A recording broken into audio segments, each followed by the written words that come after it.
Vou procurar então usar a minha dicção em tom mais elevado e, como dizia, agradecer a todos os que estão aqui na sala, os que nos acompanham por Zoom, a presença neste evento, que, como dizia, tenho o privilégio de poder apresentar a comunicação inaugural e que é também, obviamente, uma comunicação de apresentação, de enquadramento, de justificação. Como já foi dito, as efemérides, e estamos numa sala de pré-historiadores, as efemérides são marcos, são pontos no caminho que nos fazem parar, que nos indicam as direções e muitas vezes nos mostram se estamos no bom caminho. É também essa uma das missões que nós atribuímos aos menires e, portanto, pareceu-nos que começar esta apresentação com esta imagem reforçava exatamente esta ideia. Paramos para fazer um balanço, para fazer uma lista de deve e de haver, o que foi feito e o que queremos continuar a fazer e não talvez por total coincidência, muitas vezes os nossos cadernos de campo têm a mesma capa e vêm da mesma papelaria onde se fazem estes cadernos de balanços e, portanto, esta imagem está também de alguma forma sempre presente nos nossos trabalhos, porque temos a consciência da responsabilidade do sítio, quer da responsabilidade científica, quer da responsabilidade patrimonial, mas também dessa responsabilidade emocional, afetiva, como aqui foi dito. O castro ou castelo significa muito para aqueles que vivem a seu redor e que nele trabalharam, e portanto esta é também, digamos que, uma expectativa que não podemos defraudar. Comemora-se hoje a classificação dos 50 anos de Vila Nova de São Pedro como monumento nacional. Como já foi dito, este é seguramente um dos lugares mais emblemáticos da pré-história recente ibérica e inclusivamente a pré-história recente europeia. É por isso que, como também foi referido, nos últimos 70 anos, Vila Nova de São Pedro tem um lugar de destaque em todas as sínteses que vão ser feitas nos grandes mapas que pensam o passado da Europa, das rotas, das culturas, dos avanços. Vila Nova de São Pedro está lá e este protagonismo e este estatuto mantém-se até à atualidade.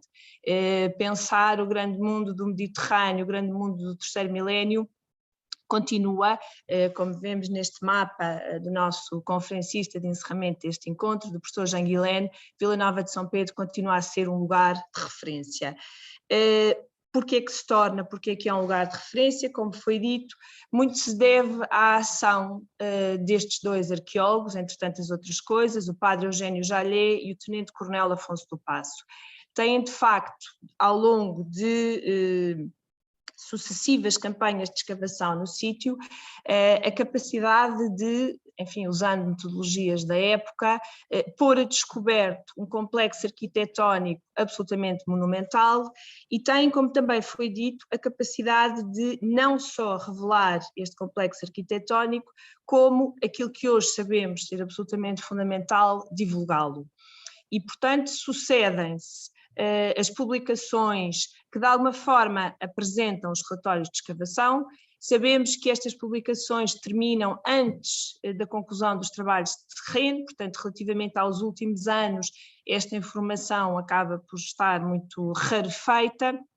mas esta política sistemática de apresentação de resultados acaba, obviamente, por tornar, como foi dito, Vila Nova de São Pedro um lugar central, de que ano a ano, ou de todos os anos, se esperavam novos dados. Diga-se também numa pré-história recente que se está a construir. Se pensarmos que as escavações arrancam nesta fase em 1937,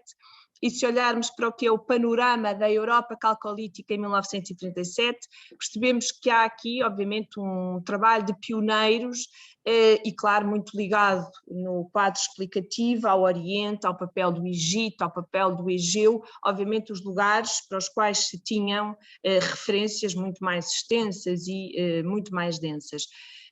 Não são só os relatórios de escavação, são também a multiplicidade de artigos temáticos que vão saindo ao longo destas décadas. Artigos que versam quase sempre numa perspectiva muito descritiva, é verdade, sobre os diferentes elementos recuperados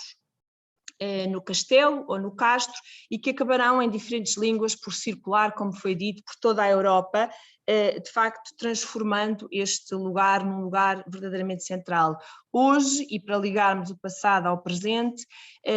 se não a totalidade, a quase totalidade da bibliografia produzida por estes autores, e também a propósito do sítio, está reunida no portal de Vila Nova de São Pedro, ao acesso imediato de todos, com ou sem confinamentos, é sempre uma bibliografia que está disponível. Foram já também aqui abordadas o que nós hoje podíamos chamar estas redes sociais que não se fizeram como hoje à distância, mas que se fazem pela visita e até pela colaboração de um conjunto de personagens, enfim, célebres, como são Georgi Vera Leisner, Gordon Child, Sangmeister aqui citado, ou Savory. Estas visitas, obviamente, significam também que o sítio e que os seus resultados passarão a integrar as sínteses sobre a pré-história europeia, mesmo que muitos destes dados hoje, sabemos, já não são sustentáveis, sobretudo do ponto de vista das cronologias, pensando que a maior parte desta história é feita ainda antes da primeira revolução do carbono 14. Entre estes colaboradores destacamos pelo seu papel Maria de Lourdes Costa Artur, que será também objeto de uma comunicação neste encontro e, portanto, não avançamos aqui muito mais. Não são só os visitantes, não é só a publicação dos dados, é também aquilo que nós chamamos muitas vezes os kits Vila Nova de São Pedro, que sabemos que são distribuídos de forma muito generosa por museus e por investigadores, também porque a abundância de material no sítio permite fazer estes conjuntos, que normalmente incluem pedra polida, pesos de tear, instrumentos em osso, pedra lascada, alguma cerâmica, e que sabemos foram diligentemente oferecidos, quer a museus nacionais, quer a museus estrangeiros, exatamente para que Vila Nova de São Pedro figurasse nas vitrines desses lugares e, portanto, que pudesse ser apreciada por todos os visitantes. É claro, como todas as histórias, há momentos de fim, e em 1968, já depois da morte do padre Eugênio Jallet, em 50, em 1968 será a vez de Afonso do Paço acabar por falecer. Escolhemos esta imagem em Ferreira de Sanfins, as duas ruas próximas, a rua Padre Eugênio Jallet e a Tenente Coronel Afonso do Paço, de facto prolongam esta amizade e esta colaboração. Mas a morte de uns é o nascimento de outras coisas e, de facto, com a morte de ambos, os arqueólogos de Vila Nova de São Pedro, em simultâneo, no ano 68, acaba por emergir do outro lado do Atlântico e no norte do Atlântico um outro paradigma arqueológico. A nova arqueologia que todos conhecemos e que acabará por tornar obsoletas muitas das perspectivas, das leituras e da forma de encarar o registro arqueológico. Em Portugal, esta renovação de paradigma sabemos que acaba por gerar uma nova geração de 70, passo pelo NASM e depois também de 80 e de 90, que acaba por selecionar outros destinos, outras geografias para a sua investigação. A Extremadura acabará por ficar um território muito menos ocupado, com as escavações do nosso colega Michael Kuntz, do professor João Luís Cardoso, no Zambojal e em Lissaia, mas de facto são outras paisagens que são agora estudadas numa outra ótica e incluídas também nas paisagens calcolíticas. Obviamente, muitos desses jovens da geração de 70 estão hoje aqui presentes neste congresso, apresentando também para muitos 50 anos de investigação sobre o tema. Vila Nova de São Pedro será, neste fim de século e no princípio do século seguinte, sobretudo lembrada num espaço museológico como é o Convento do Carmo, o Museu Arqueológico do Carmo, que lhe dedica praticamente a totalidade da Sala 1 e que hoje continua a ser um lugar de visita obrigatório para todos os estudantes de arqueologia, que pelo menos uma visita anual a este sítio têm sempre que fazer. Mas de facto com o novo milénio, e numa imagem que tem sido usada noutros contextos, com o novo milénio vão surgir, sobretudo no sul de Portugal, novos prospectores de grande dimensão e que vão, como sabemos e tem sido dito, revolucionar por completo os dados. Os Perdigões e o trabalho de António Valério, que aqui está também, Porto Torrão, com uma lista longa, que começa com os trabalhos do Dr. Arnaud ainda nos anos 80 e que a Filipa Rodrigues sintetizou neste mapa, são claramente o melhor testemunho desta renovação empírica que nos obriga a repensar sítios e lugares de alguma forma menos pensados.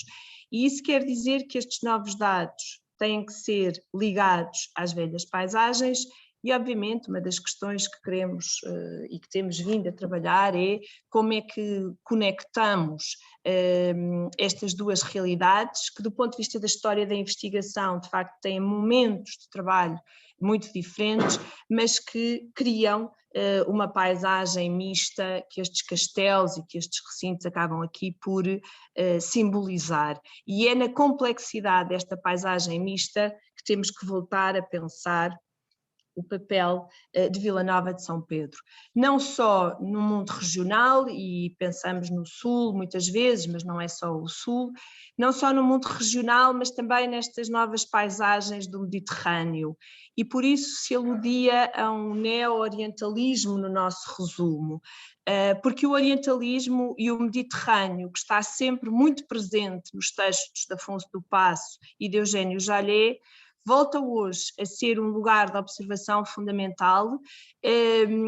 já ultrapassada uma espécie de trauma indigenista que já não nos assiste, e ao mesmo tempo porque a atividade interdisciplinar tem vindo a demonstrar que a circulação das matérias-primas exóticas ou não exóticas, porque o marfim é exótico, mas os anfibolitos não são, acaba por ser um dos eixos centrais na constituição das sociedades do terceiro milénio. E, portanto, é este o novo espaço para o sítio de Vila Nova de São Pedro. E queremos pensar, olhando e usando alguns indicadores fundamentais. Para um sítio com esta dimensão, com a história dos trabalhos que tem, podíamos, como já aqui também foi dito, usar muitas linhas de abordagem. Escolhemos algumas, outras vão ser tratadas nas comunicações nos próximos dias, e de que a topografia é eventualmente a primeira. Parece haver aqui quase, se calhar, uma espécie de obsessão topográfica, mas de facto a topografia é um dos sinais mais claros de uma nova relação com a paisagem e com os outros. Vila Nova de São Pedro é, como dizemos, um super artefacto arquitetónico, tem uma mensagem de poder que é muito explícita e obviamente a implantação no espaço é um dos seus elementos centrais. Ocupa este esporão que todos conhecemos e que vamos poder visitar no próximo sábado. O Rio Tejo não corre longe e, de facto, a própria semelhança com sítios como, por exemplo, Os Milhares, enfim, mostra bem o que está na mente daqueles que ocupam o lugar. O levantamento topográfico detalhado não deixa sobre isso qualquer dúvida. Não é muito claro percebermos se algumas intervenções que são aparentemente artificiais de que período datam, como alguns cortes, enfim, na rocha que aflora, mas de facto este sítio tem esse destaque. Não é visível, sempre o soubemos, diretamente da Ribeira de Almoster, o que não quer dizer que o fumo ou outros elementos não o tornassem perceptível na paisagem, ao contrário, estando em Torre Penalva, de nascente para poente, o sítio destaca-se com uma grande clareza. Dentro destas características da paisagem que o enobrecem, digamos assim, as bancadas de calcário cortadas a pique, que dificultam ou que tornam quase mesmo impossível a marcha, constituem de alguma forma muralhas naturais que se somam àquelas que depois vão sendo artificialmente construídas. Um outro elemento nesta lógica nos parece de destacar. Sabemos todos que Vila Nova de São Pedro se implanta sobre os calcários. Um dos mais célebres achados das campanhas de Afonso do Pazo é a chamada cisterna, no interior do recinto central, e que garantiria, claro, o acesso à água. Esta cisterna foi interpretada como fazendo parte de um conjunto de cisterna, barreiro, forno de cerâmica, hoje insustentável, mas a cisterna sim, continua e continua porque esta cisterna garante o acesso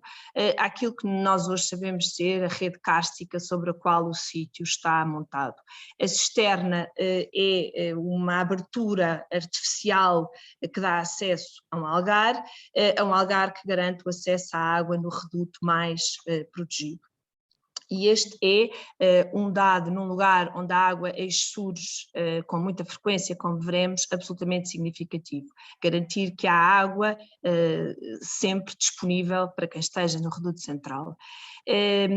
Também a questão das muralhas, não só das muralhas, como muitas vezes pensamos nelas como os elementos arquitetónicos, mas também as suas técnicas de construção. As matérias-primas. Na área afloram calcários maciços e aflora o cré ou o tufo. Ambos os materiais são usados nestas muralhas, que são de pedra, mas que também são de argamassa e também são de pedra miúda ou de brita. São centenas e centenas e centenas de quilos pedra miúda, que terá que ter sido triturada para o efeito, para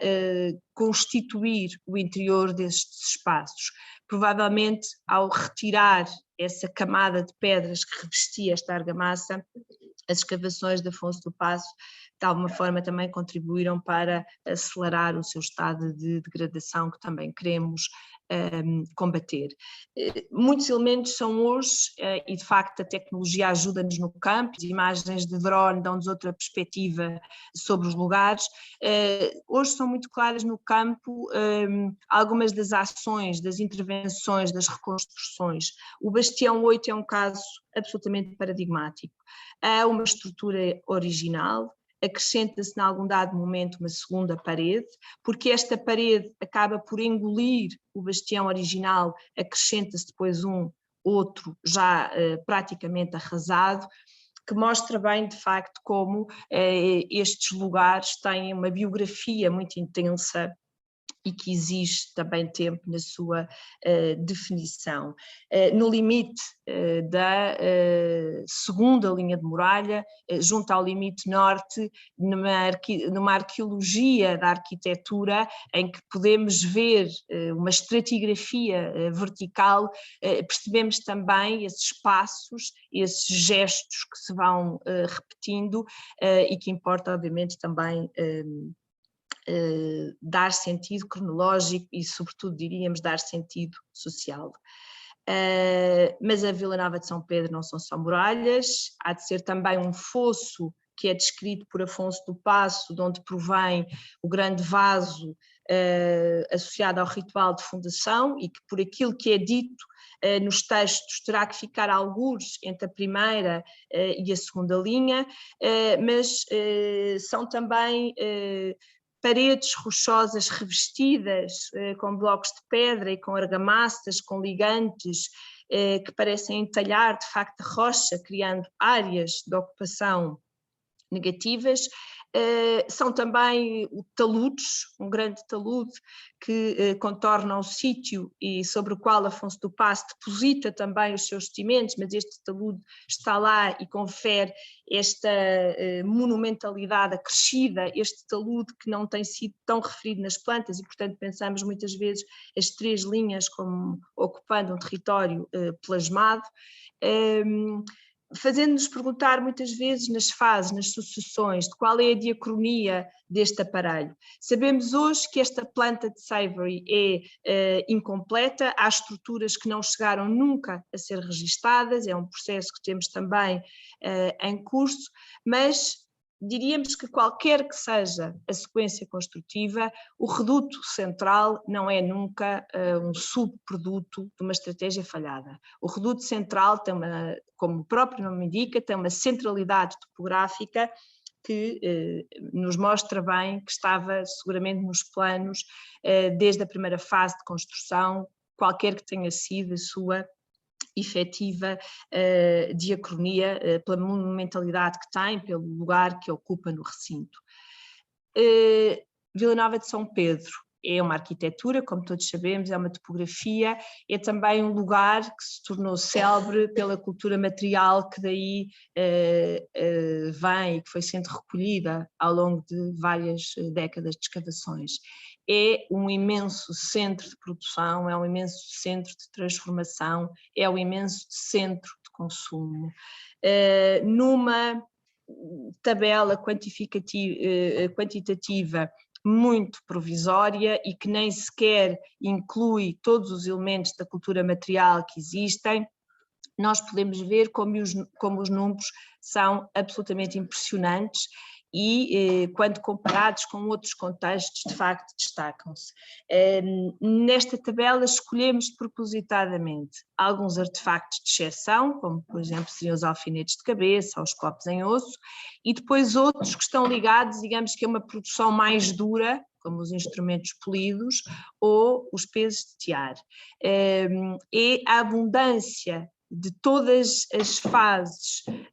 da cadeia que nos faz também pensar e discutir o significado deste lugar. Como disse, os números são provisórios, porque sabemos que a política, não só de ofertas de kits Vila Nova, mas também do descarte in situ,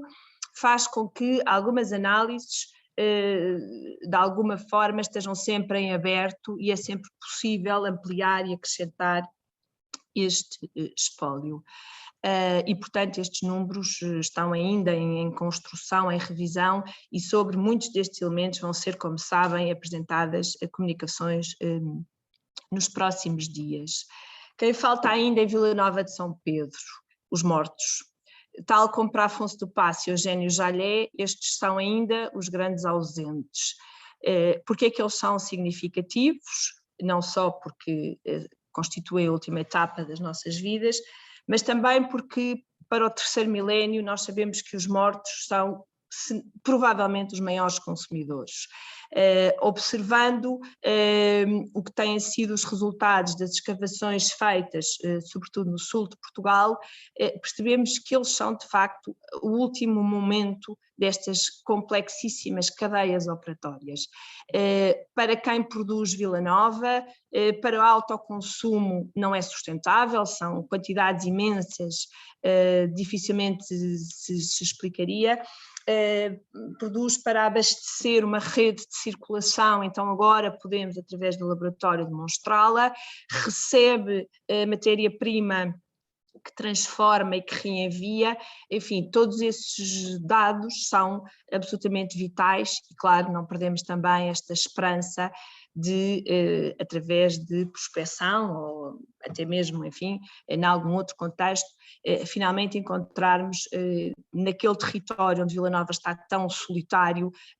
os mortos e eventualmente descodificar aí ou responder aí a algumas das nossas questões. É por isso, neste terceiro milénio, que é, diríamos, de facto, um extraordinário milénio para o Mediterrâneo, e apesar de tudo, como sabemos, a nossa geografia atlântica não nos afasta da nossa estrutura da nossa matriz mediterrânea, e é neste terceiro milénio que temos que reposicionar e pensar este sítio.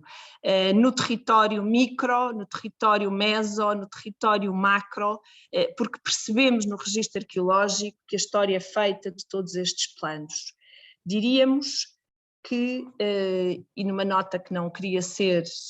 muito negativa, mas que Vila Nova como super artefacto, de alguma forma parece sublinhar o que podíamos representar muito abstratamente neste gráfico. O bem-estar social parece de alguma forma diminuir, e as muralhas e a topografia e o controle da água falam-nos dessa inquietação, mas ao mesmo tempo assistimos a um pico tecnológico, económico, simbólico, que também não pode ser esquecido. Com isto, esperamos convidar todos a refletir nos próximos dias, a debater nos próximos dias o que é Vila Nova de São Pedro, mas também o que é toda a investigação feita nas últimas décadas pelos nossos colegas de outros lugares, em outros sítios. Em nome da equipa VNSP 3000, muito obrigada a todos.